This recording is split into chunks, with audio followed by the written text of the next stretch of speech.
Türkiye Birleşik Artçılığında köpteyen dünyelerde үйреніп жатырмыз, білім алмасы, жаңа инновациялық әдіс тәсілдермен алмасып жатырмыз, сабақтар бір-бірімізге көрсетіп,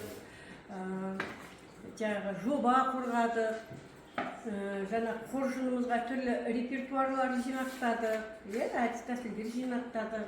Енді осы жерде мен Мәдина мұғалімге, біздің кураторымыз Жұлдыз мұғалімге көп рахметімді айтқым келеді. Жастардың идеялары, фантазиялары, позитивтер деген енді масқара керемет. Біз мысалы өз басым мен сүйсіндім. Тіл байлықтарымыз қандай, жан жақты, біз қандай мұражайларда, Шынболат ағамыздың мұражайында болдық. Ана мектепте Құрманғали ағамыздың сыныбында болып, қандай аспаптарды көрдік.